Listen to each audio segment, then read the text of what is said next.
nosso assunto é a adolescência. Sobretudo, vem buscar uma superação de visões patologizantes sobre a adolescência, de visões idealistas sobre a adolescência, concepções que defendem que a adolescência seria uma fase de desenvolvimento de grandes conflitos, sejam eles por conta dos hormônios que estariam à flor da pele, ou de conflitos existenciais, inconscientes, pela perda do corpo infantil, etc. O nosso curso, ele vem de encontro a essas ideias e, sobretudo, apresentar as potencialidades da adolescência. É uma fase de desenvolvimento onde tem o seu auge formativo, o desenvolvimento do pensamento por conceitos como uma forma de reflexo subjetivo da realidade mais desenvolvido que o ser humano até hoje alcançou. Então, o adolescente é o ser para si, né?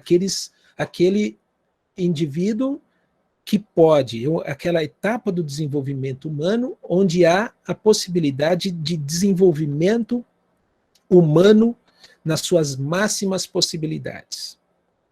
Bom, mas para isso nós precisamos nós recorremos a um estudo do Vygotsky, que vai dizer que para entender esse pensamento por conceitos, é importante antes entendermos que existe uma relação maior, que é a relação entre ensino, aprendizagem e desenvolvimento, e foi isso que a gente fez. E agora, de fato, a gente afunila e fala sobre essa potencialidade na adolescência, que é o desenvolvimento do pensamento por conceitos. Para isso, eu separei a nossa conversa aqui em 5 tópicos. O primeiro deles, vamos falar o que é o conceito, então eu vou falar sobre o conceito de conceito, né? Depois, a sua importância para o conhecimento, por que o pensamento por conceito seria a forma mais desenvolvida, né? E o que isso é importante para o conhecimento. Depois eu quero falar o que pode ocorrer quando o conceito não se desenvolve, né? O que o psiquismo pode perder com isso. E depois vou encerrar a minha fala trazendo contribuições para a educação escolar a partir de um estudo das operações racionais, que são condição, inclusive, para o desenvolvimento do pensamento por conceitos, e trazendo, obviamente, a defesa da transmissão dos conhecimentos científicos, filosóficos e artísticos nas suas máximas possibilidades para esse desenvolvimento do pensamento conceitual. Bom, então, primeiro, o que é conceito, né? Se a gente já entendeu que psiquismo é a representação mental da realidade, o psiquismo do ser humano tem uma especificidade que o difere dos demais animais, que é a consciência, né? O Leontiev já diria que a consciência diz respeito a conhecimento. O conceito seria a forma mais desenvolvida dessa imagem subjetiva da realidade. Ou seja, seria a capacidade que o ser humano tem de representar mentalmente não apenas a aparência do fenômeno ou do objeto, mas, sobretudo, representar a sua essência. Ou seja, enxergar, compreender, ter uma concepção de mundo para além da aparência das coisas, indo nas múltiplas determinações desses objetos ou fenômenos e compreendendo o movimento dessa realidade. Portanto, Vygotsky vai afirmar que o conceito é a imagem de uma coisa objetiva em sua complexidade.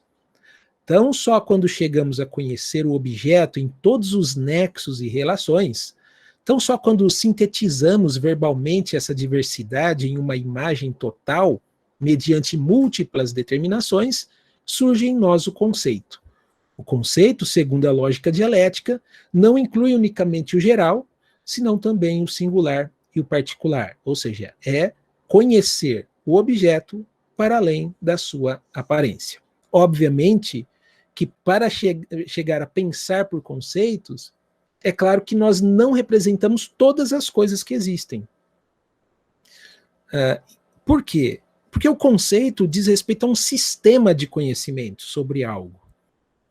E aí é necessário, obviamente, tempo, esforço, acesso, condições materiais para que, de fato, nós conheçamos as produções humanas, dentro das possibilidades que nós temos. Né? E as especialidades que há, a partir da complexidade da atividade social humana, obviamente impede nós conhecermos tudo. E aí, com isso, pensar por conceitos implica, portanto, níveis de conhecimento sobre algo. Então, isso é o pensamento por conceitos, é a forma de representar a realidade para além da sua aparência. É importante nós voltarmos naquele gráfico e entendermos, né, que, por conta desse sistema funcional, em nosso cérebro se desenvolvem essas representações mentais, e a forma mais desenvolvida de reflexo subjetivo da realidade é a consciência, que ela tem níveis distintos, desde das suas fases sincréticas, né, indiferenciadas, por falta do significado da palavra, inclusive, as formas concretas ou complexas até o pensamento abstrato, o pensamento conceitual. Né? E essa é a forma, segundo Vygotsky, mais desenvolvida que o ser humano alcançou de consciência. Então, quando eu falo em pensamento sincrético, complexos ou pensamento conceitual, estou falando de níveis qualitativos da nossa consciência. Que, na verdade, todo o tomo 2 vai falar sobre isso, né? O desenvolvimento da consciência. É isso que Vygotsky estuda. Vygotsky está preocupado em entender, o seu objeto de estudo é justamente esse, né? A formação e o desenvolvimento da consciência. E para isso ele vai estudar o sistema funcional. E esse sistema funcional, ele, a partir da adolescência, há a possibilidade dele ser regido pelo pensamento por conceitos. Ou seja, a forma mais desenvolvida de representação da realidade. Aí diz Vygotsky, né, que a partir da adolescência, tudo aquilo que era a princípio exterior, ou seja, as convicções, interesses, concepção de mundo, normas, éticas, regras de conduta, tendências, ideias, determinados esquemas de pensamento, passa a ser interior, devido ao pensamento por conceitos. Lembra a lei genética geral do desenvolvimento cultural que nós vimos antes do intervalo?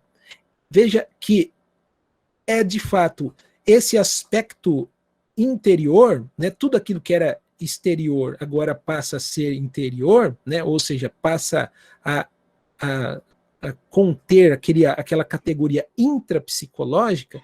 Isso é possível de forma mais completa a partir do pensamento por conceitos. Obviamente, a partir da adolescência. Então, esse é o novo na adolescência. Né? Mas é importante nós entendermos também que o Vygotsky vai diferir os conceitos cotidianos de conceitos científicos. Isso é importante. Né? E agora, não há também uma muralha entre os conceitos cotidianos e os conceitos científicos, uma vez que nós só nos apropriamos de conceitos científicos por causa dos conceitos cotidianos. E nós desenvolvemos esses conceitos cotidianos por causa dos conceitos científicos. Então, por exemplo, o nosso aluno chega no curso com uma ideia sobre o que vem a ser arte, e aí ele vai confrontar essa ideia do senso comum que ele tem, esses conceitos cotidianos sobre arte, com a sistematização do ensino da arte. Ou seja, os conceitos científicos. Científico, o que eu digo aqui, são conceitos não cotidianos, né? Ou seja, ele vai estudar estilos de arte, ele vai estudar de uma forma sistematizada essa produção cultural, essa produção humana. E aí, isso é que vai produzir esse desenvolvimento, ele vai conhecer a arte para além da sua cotidianidade. Mas veja, a partir dos conceitos cotidianos que ele chega. É esses que vão auxiliar para que, de fato, haja o desenvolvimento dos conceitos científicos. Agora, veja, tanto os conceitos cotidianos quanto os científicos provocam desenvolvimento psicológico. Mas eu trago aqui uma frase da professora Lígia Márcia Martins, que é importante, né? Ela vai dizer que os conceitos cotidianos e de senso comum não incidem sobre o desenvolvimento psíquico da mesma maneira que os conceitos científicos. Veja, ela não está falando que o conceito cotidiano não provoca desenvolvimento. Provoca, mas não tanto, né, como o conceito científico. E isso é importante frisarmos, principalmente nesse momento da nossa sociedade, onde a opinião cotidiana está no mesmo nível dos conceitos científicos. Então a gente tem que lutar contra isso. Bom, então qual a importância do conceito para o conhecimento, né? Veja, diz Vygotsky, se designarmos as propriedades que desenvolvem antes, as mais simples e mais elementares dos conceitos, como inferiores, e as que têm um desenvolvimento mais tardio, que são as mais complexas e estão relacionadas com a tomada de consciência e voluntariedade como superiores, poderíamos dizer convencionalmente que o conceito espontâneo da criança se desenvolve de baixo para cima, propriedades superiores, a partir de outras mais elementares e inferiores, e que os conceitos científicos se desenvolvem de cima para baixo, a partir de propriedades mais complexas e superiores para outras mais elementares e inferiores. Então aqui ele de fato está falando dessa relação que existe, mas que há um movimento distinto, né, onde os conceitos espontâneos se desenvolvem de baixo para cima, quer dizer, ele se desenvolve, né, enquanto que os conceitos científicos é de cima para baixo, quer dizer, é de um nível mais complexo até se tornarem, de fato, cotidianos para a pessoa. É por isso que Vygotsky faz um paralelo entre conceitos espontâneos como nível de desenvolvimento real e conceitos científicos como zona de desenvolvimento proximal. Olha aí, se no primeiro caso, conceito espontâneo, a criança vai da coisa ao conceito, no segundo, se vê obrigada com frequência a seguir o caminho oposto, ou seja, do conceito ao objeto. E aí aqui a gente tem que lembrar do que a gente viu sobre o método, né? Então existe o concreto, existe a coisa, existe o fenômeno, mas a princípio eu só tenho uma relação superficial com esse fenômeno. O que eu preciso fazer para conhecê-lo? Eu preciso ir às abstrações, né? Então eu parto do empírico, vou às abstrações e depois eu retorno justamente para conhecer esse objeto, esse concreto, esse fenômeno para além da aparência, ou seja, como síntese de múltiplas determinações. Portanto, conceito cotidiano é, a princípio, esse caminho do empírico ao abstrato. Agora, o conceito científico, ele é síntese de múltiplas determinações, ou seja, ele é o caminho do abstrato ao objeto, de novo, né, ao concreto, pensado, né, como síntese de múltiplas determinações. Agora é o seguinte, se a gente viu que o conceito é a representação mais nítida da realidade, e o conceito, de fato, ele é essa força motriz do próprio conhecimento, vamos entender o que pode ocorrer no psiquismo humano quando ele não se desenvolve. Para isso, eu trouxe aqui algumas citações que o Vygotsky faz sobre quais são os benefícios psicológicos do desenvolvimento do pensamento por conceitos. Diz ele assim: a função de formação de conceitos não só está relacionada com o desenvolvimento de outras funções, como a memória, a atenção, a percepção da realidade, tal como já demonstramos antes, senão também com o desenvolvimento da personalidade e da concepção de mundo, o quadro coerente do mundo e da autoconsciência da personalidade se dissocia quando se perde a função de formação de conceitos. Bom, essa citação aqui a gente precisa analisar várias coisas. Primeiro, o pensamento por conceitos, ele intelectualiza as demais funções. O que isso quer dizer?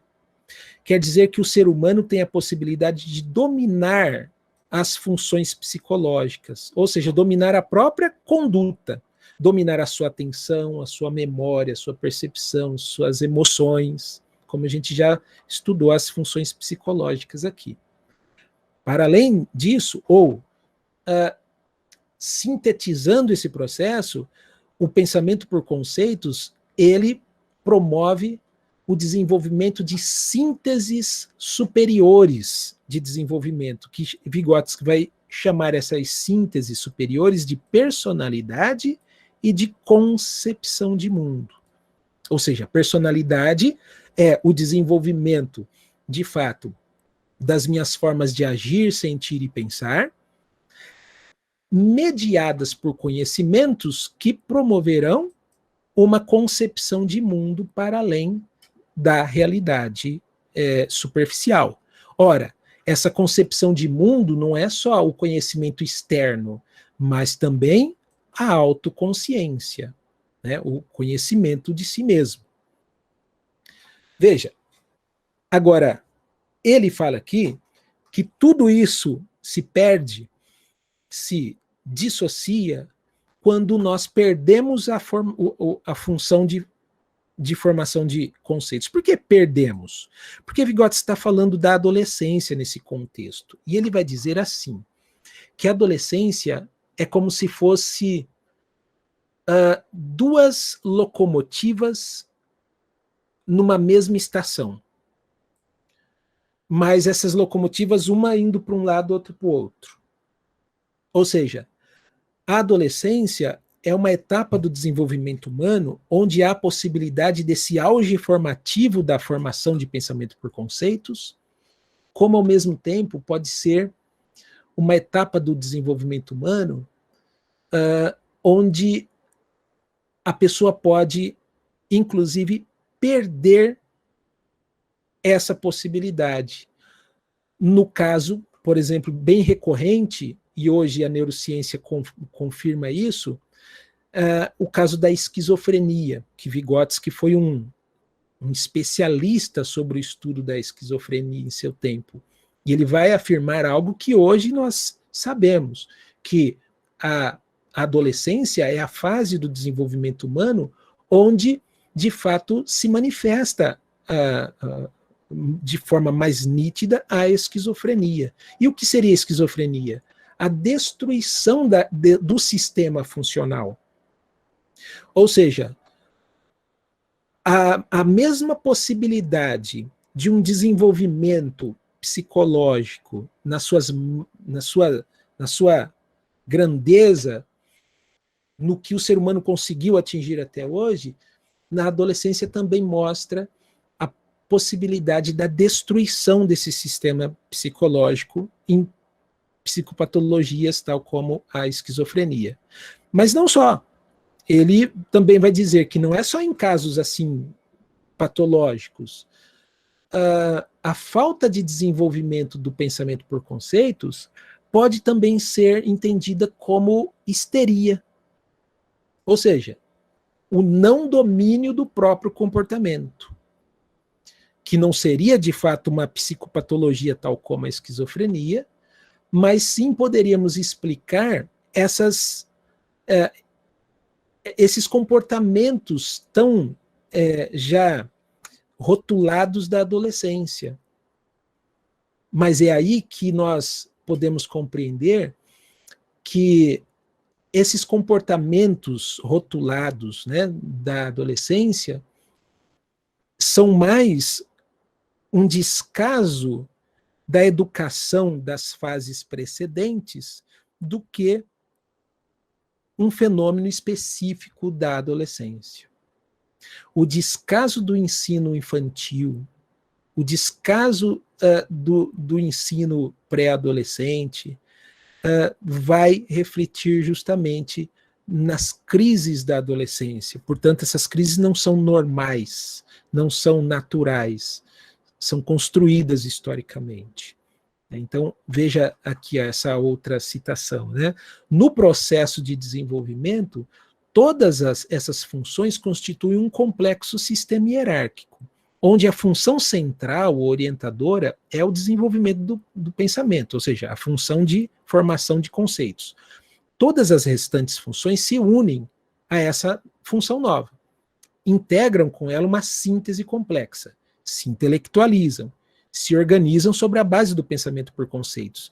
Mas isso, olha o que acontece, né? Olha, portanto, a novidade no desenvolvimento de todas as funções nessa idade, ou seja, na adolescência, é a vontade dirigida a um fim que domina o afeto, o domínio da própria conduta, o domínio de si mesmo, a capacidade de planejar, olha aí, Eliane, a capacidade de planejar a própria conduta e alcançar o que foi planejado.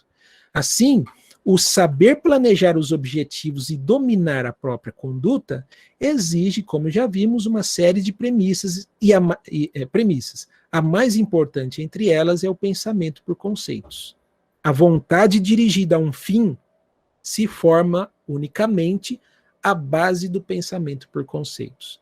Veja que, quando não se desenvolve, a pessoa perde, ou a pessoa não se desenvolve, que ela pode perder, uma vez no aspecto psicopatológico, ou ela pode não desenvolver determinadas capacidades psicológicas se o pensamento por conceitos não se desenvolver.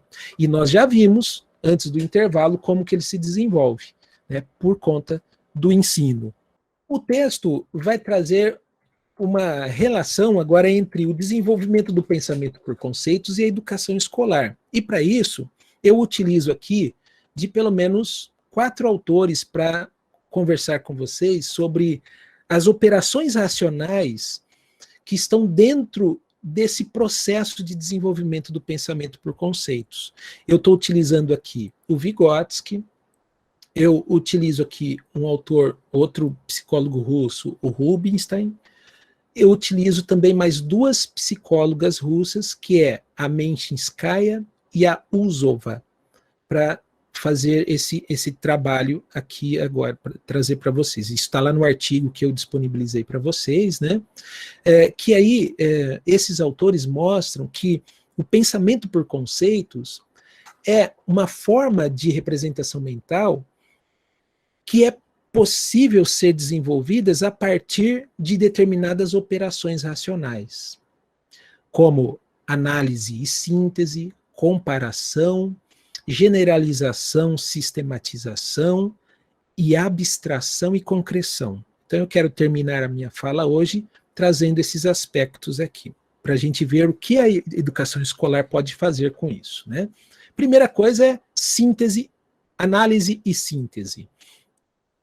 O próprio Vygotsky disse que o conceito genuíno se apoia, né, tanto no processo de análise como de síntese. Para isso é importante a gente saber o que é análise e o que é síntese. Porque eu vejo muitos professores do ensino superior, por exemplo, dizendo para o aluno, pegue esse texto e faça uma análise. O aluno vai fazer um resumo, o aluno vai escrever o que ele entendeu do texto, mas de fato ele não vai fazer uma análise. Por quê? Porque uma análise diz respeito a uma separação mental de partes ou qualidades do todo. Então, o professor, ele precisa, se é que ele quer um ensino desenvolvente, ele precisa dar para o aluno as categorias de análise. Ou seja, eu sempre instruo meus alunos assim, a hora que o seu professor falar para você fazer uma análise de um texto, pergunte para o professor, é para analisar o quê? Porque a análise é uma questão muito abstrata. Eu analiso sempre algo, alguma coisa. Então, o professor que de fato quer que o seu ensino seja desenvolvente, ou seja, que desenvolva o conceito, eu preciso sinalizar para o aluno o que é para ele analisar no texto, ou naquela obra, etc. Porque senão ele vai ter uma visão cotidiana, espontânea da coisa.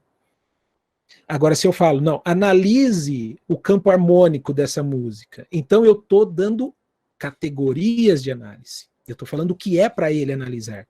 É diferente do que analise essa música. Ou analisar o quê? É bonita? É feia? É rápida? É devagar? É menor? É maior? Peraí. Analisar o quê?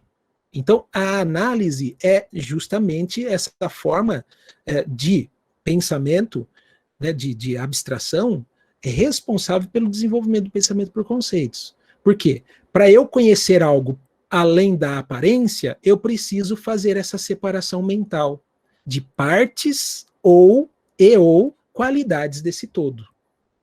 Caso contrário, eu só tenho uma visão superficial desse todo. Então veja que a análise está dentro, implica, né, o pensamento por conceitos implica de fato análise. E a síntese, o que é? A síntese não é uma soma das partes analisadas, mas síntese é uma compreensão da totalidade a partir do processo de análise de partes ou qualidades do todo. Então, ou seja, síntese é uma compreensão de fato maior sobre do objeto, para além da sua aparência. Por quê? Porque síntese é o resultado de um longo processo de análise. Então, veja que eu não estou aqui mostrando, gente, primeiro essa operação racional, depois a outra. Não, isso acontece junto. Veja a comparação, é outra operação racional responsável pelo desenvolvimento do pensamento por conceitos. Mas a comparação, ela ocorre dentro do processo de análise e de síntese. Não é uma outra, agora vamos comparar. Não, eu só consigo comparar, inclusive, quando eu faço análise, porque eu realizo aquela separação mental de partes e de qualidades do todo para o quê? Inclusive para fazer comparações. A Menchinskaya vai dizer, né, não será exagero algum dizer que tudo o que existe se conhece por meio da comparação de uns objetos e fenômenos com outros parecidos ou distintos entre eles. Quer dizer, eu só consigo compreender um objeto para além da sua aparência a partir do processo de análise e síntese, e nesse processo implica, está dentro dele, né? Está condensado nele o próprio processo de comparação. Veja o que o Vygotsky fez no texto que a gente viu antes do intervalo. Ele comparou. Comparou quem? Ele comparou lá Piaget, ele pegou Piaget, ele pegou Kafka, ele pegou James, e ele fez comparações. Mas comparações de quê? De alguma coisa, não de tudo. Ele fez uma análise. Qual foi o objeto de análise dele? Olha, qual é a relação que esses autores fazem com o ensino, a aprendizagem e o desenvolvimento. Veja, ele criou elementos, categorias de análise, e a partir daí ele conseguiu fazer uma comparação e ter um entendimento sobre isso, uma síntese. Temos outras funções racionais, operações racionais importantíssimas para o desenvolvimento do pensamento por conceitos. Aqui eu sinalizo um parzinho aqui de generalização e sistematização. Para isso eu trago duas citações. Menchinskaya vai dizer assim, né? Os conceitos se formam sobre a base da generalização. E o Vygotsky fala que o caráter consciente e a sistematização são plenamente sinônimos com respeito aos conceitos. Por conseguinte, a generalização significa ao mesmo tempo a tomada de consciência e a sistematização dos conceitos. Bom, o que é generalização? Generalização é um conhecimento que serve como componente de uma teoria ou uma própria teoria. Ou seja, é o conhecimento aplicado. Quando eu faço formação de professores, eu vejo, tem uma preocupação grande quando alguns professores não estão afim muito de se apropriar da teoria, né? Eles já querem saber como resolver o problema do Joãozinho lá da sala dele. Ou seja, essa visão pragmática precisa ser superada a partir do que eu estou chamando aqui de generalização. O que é generalização? É o domínio da teoria, onde eu posso aplicar essa teoria em várias áreas e várias situações dentro, seja do meu trabalho, da sala de aula, enfim. A generalização, portanto, é isso, é uma forma de transcender o próprio empírico. Né? Então, mas, infelizmente, isso é muito difícil para o professor que está dentro de um sistema que ele nem tempo de estudar tem. Né? Então, fica ainda mais o professor da educação básica. Né? Mas, em suma, o pensamento por conceitos diz respeito à generalização, uma vez que generalização é um componente da teoria ou uma própria teoria que serve para a resolução de problemas distintos a partir da utilização e do entendimento de determinada teoria. Agora, a sistematização, ou alguns autores, né, a Usova, ao invés de sistematização, ela utiliza classificação, né, é o quê? A partir dessa generalização, eu classifico ou sistematizo os fenômenos. Por exemplo, eu posso sistematizar em mamíferos, né? Eu posso sistematizar em sólido, líquido, gasoso, eu posso sistematizar em harmonia, melodia, ritmo, ou seja, a sistematização ou uma classificação é a forma por meio da qual eu vou sistematizar o conhecimento. Não à toa, o professor Demerval Saviani vai defender que a educação escolar deveria ensinar o conhecimento sistematizado. É o rigor de classificação do conhecimento. O que, em última instância, a gente vai defender aqui o saber escolar, né? A transformação do saber, das objetivações humanas, em conhecimentos do saber escolar, dosado, sequenciado, classificado, categorizado. Acho que a palavra melhor aqui, ao invés de classificação, seria categorização. Eu entendo os fenômenos e os objetos do mundo a partir de categorias ou de sistematizações. Isso é um ponto importante. O outro que os autores nos apresentam é esse outro parzinho aí, né? Abstração e concreção. O que é abstração? Abstração é retirar algo. Então, o próprio processo de análise requer abstração também. Né? Então, a abstração constitui um conteúdo da primeira etapa na formação de conceitos. Sua natureza ou essência consiste no movimento da percepção sensitivo concreta, né? Então, aquele empírico, ao raciocínio abstrato. Então, eu retiro do objeto determinadas categorias de análise. Esse processo é o processo de abstração. Mas veja, vamos pelo método de novo? O método do conhecimento é o caminho da síncrese à síntese por meio da análise, ou do empírico ao concreto por meio do abstrato. Então, a abstração é um elemento indispensável para a formação do pensamento por conceitos, no entanto, falta ainda esse retorno ao concreto, né, que eu chamo aqui de concreção, ou seja, o conteúdo da segunda etapa na formação de um conceito, que é a concreção, é o movimento do abstrato ao concreto. Veja aí que em tudo o que está por trás é o método do conhecimento em Marx, né? É o salto do empírico ao concreto por meio do abstrato. Então veja o caminho, né, para o desenvolvimento do pensamento por conceitos, para que de fato eu tenha um sistema de conceitos sobre algo, é necessário um percurso desse meu pensamento que vai desde a análise, síntese, comparação, generalização, categorização, abstração e concreção, quer dizer, o retorno a esse concreto. E o que é esse retorno ao concreto? É a prática, gente.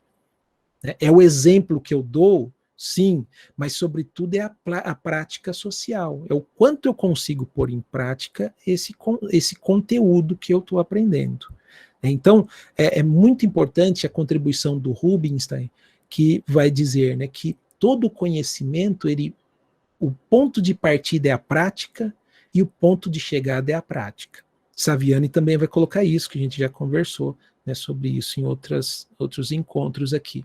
Então, nunca é ficar no abstrato isolado. Guarde isso, porque isso vai ser importante para o nosso encontro que vem, que a gente vai falar da imaginação, para a gente não pensar que a imaginação é esse simples abstrato, né? Não é. A gente vai ver que a imaginação requer esse movimento do empírico ao concreto por meio do abstrato. E essa possibilidade só se dá por meio do pensamento por conceitos, que é o nosso papo do nosso encontro que vem. Agora, para finalizar, qual que é o papel da educação? Veja aqui que importante.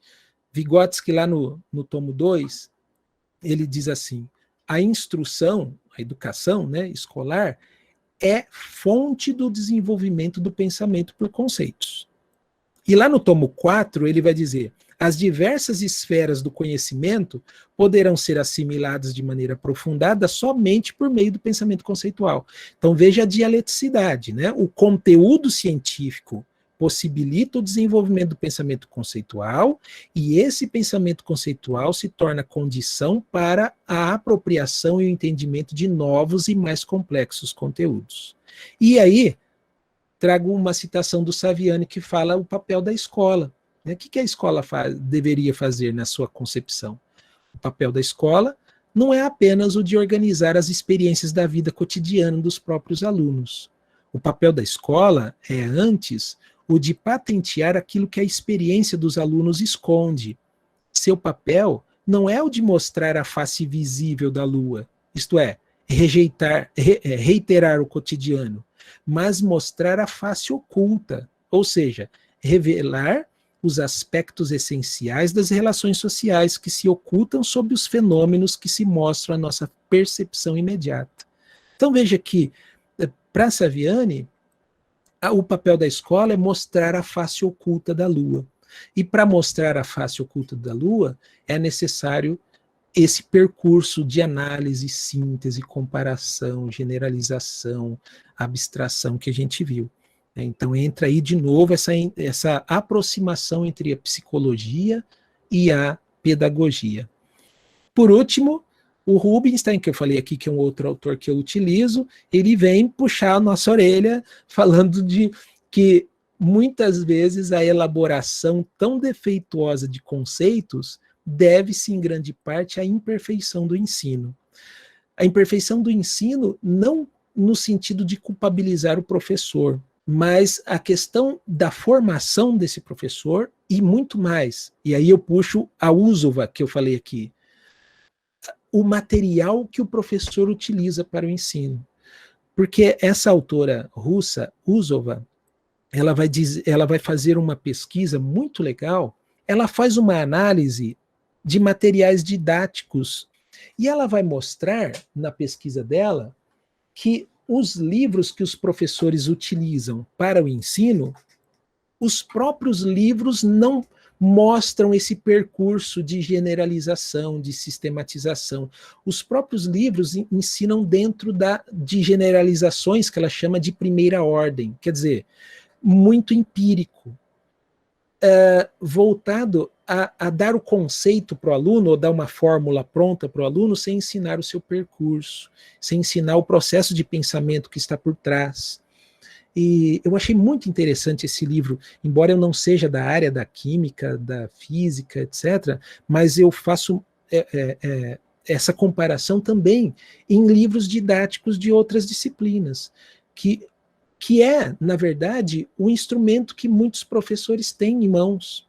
Por exemplo, aqui no Estado, tem o método apostilado, e o professor ele precisa utilizar essa apostila para ensinar. Mas quando você analisa o próprio conteúdo da apostila, não é um conteúdo que promove o salto qualitativo de um pensamento cotidiano para um conceito científico.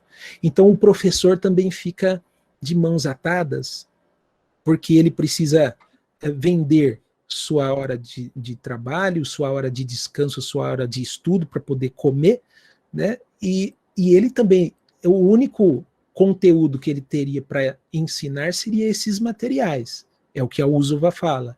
Mas os próprios materiais não auxiliam o professor no próprio desenvolvimento do pensamento conceitual. Daí, em consequência, teremos alunos que não pensam conceitualmente. E se você for analisar esses métodos que já estão no nível superior, o professor, ele é um simples fazedor que ele mesmo também não tem domínio do próprio conceito, uma vez que a própria leitura indicada para ensinar os alunos não era o professor que escolhia. Por exemplo, eu não escolhia, eu dava aula de psicologia escolar, por exemplo, mas os livros, a bibliografia indicada para lecionar, eu não escolhia, vinham já os textos para eu dar aula. Então, eu e os alunos, nós aprendíamos o texto na mesma semana. Entende? Então, que conceito que o professor tem? Que domínio do conteúdo o professor tem?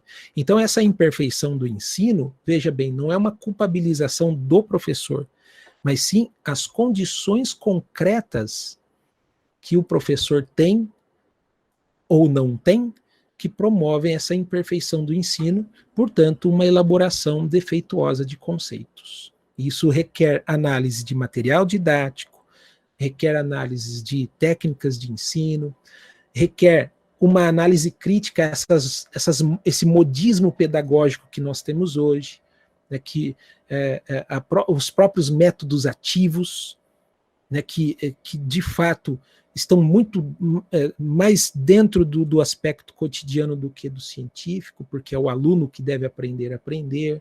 A gamificação da educação. A educação agora é uma brincadeira de videogame, dentro de ensino superior, inclusive. Então, veja, todos esses modismos pedagógicos seduzem muitos professores e alunos, mas uma análise mais crítica, nós vamos ver o quão o quão pouco pensamento por conceitos tem se desenvolvido a partir dessas formas e desses modismos que, parafraseando o professor Newton Duarte, são verdadeiros cavalos de Troia, que a escola arrebentou os seus portais para esse cavalo entrar, né? Esses vários cavalos entrarem.